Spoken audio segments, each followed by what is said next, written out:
sizlar uchun darslarimizni olamiz.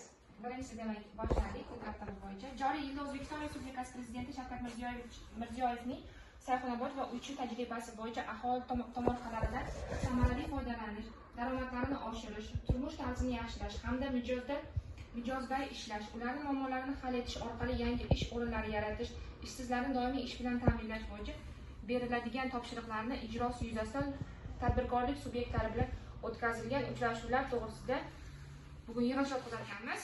Xo'p, umumiy miqyosda faqatgina bank xizmatlari tariflari haqida aytishim mumkin. Yuridiklar bo'yicha ba'zi mijozlarimiz bilishadi. Biz o'z yuridiklarga nisbatan 5 ta tarif turimiz bor: optimal, standart, eksklyuziv, VIP1, VIP2 degan tarif turlarimiz bor. Biz mijozlarga eng ko'proq tavsiya qiladiganimiz eksklyuziv degan tarif turimiz, chunki u tabaqalashtirilgan bo'ladi. Ya'ni pul chiqaradigan bo'lsangiz, masalan, Shohriz aka siz pul chiqarsangiz 30 million so'mgacha 0.5 oladi, 15 million so'mgacha 0.5% oladi, 15 milliondan 30 million so'mgacha 0.3% oladi, 30 milliondan 1 so'm ko'p bo'lsa ham 0.2% oladi.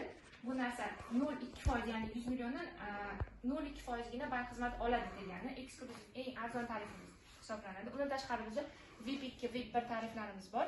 Faqatgina bu tarifimiz asosan limiti bor. VIP1 tarifimiz 300 milliongacha bo'lgan оборот qilishlaringiz kerak oyiga, ya'ni daromad keltiradigan оборотdan olingan pulni 300 million so'mgacha 0.2% beramiz. 500 million so'mgacha esa oyiga 500 million alama bo'lishi kerak.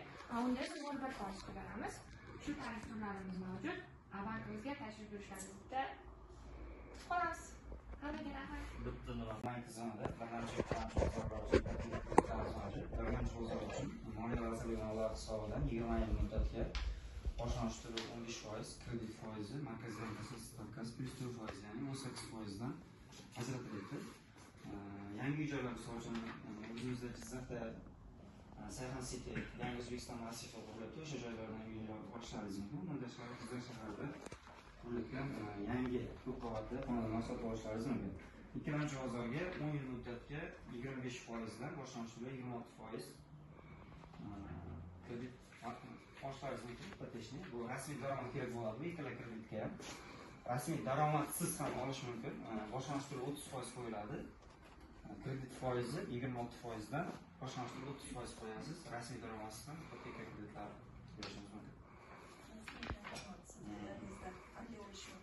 Rasmiy daromadsiz degani pasportni o'ziga olsangiz bo'ladi. Uy joyda 30% boshlanish to'lovini qo'yasiz, qolganini kredit qo'yasiz. Bo'ldi. Assalomu alaykum. Hurmatli tadbirkorlar, ko'pincha yig'ilishimizdan maqsad, asosiy maqsadimiz bankimizda yangi tadbirkorlik subyektlarini faoliyatini yanada kengaytirish, faoliyatini izchil yo'lga qo'yib olish maqsadida yangi produktlar ishlab chiqaryapmiz.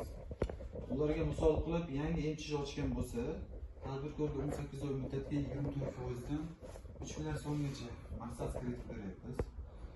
Bunda tadbirkorning pul hisob raqamiga tushirib beriladi. Uni o'zi xohlagan yo'nalish bo'yicha, xohlasa aylanma boblarga, xohlasa uskunaga tashlab beriladi.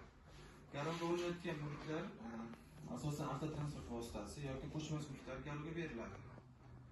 Agar jamiyatingiz oldindan ishlab kelayotgan bo'lsa, masalan, tadbirkor 5 yildan beri tadbirkor qilib kelayotgan firmalarimiz bor. O'shanaqalar bo'lsa, ular yilning yakunini zarar bilan yakunlamagan bo'lishi kerak. Agar zarar bilan yakunlangan firmalar qilib berilmaydi. Agar firmangiz zarar bilan yakunlangan bo'lsa yoki o'zingizning yangi yaxshitingiz va MCHingiz bo'lsa yoki kredit tarixingiz salbiy kredit tarixiga ega bo'lmagan bo'lsa 24% dan 18 oyga qilib beriladi. Yana bunga qo'shimcha misol sifatida tadbirkorlik yordam sifatida 3 oygacha imtiyoz davr qilib beramiz. 3 oy davrida faqatgina foiz to'lanadi, asosiy qarz chiqmaydi. U tadbirkorning xohishiga qarab taqsimlanib beriladi.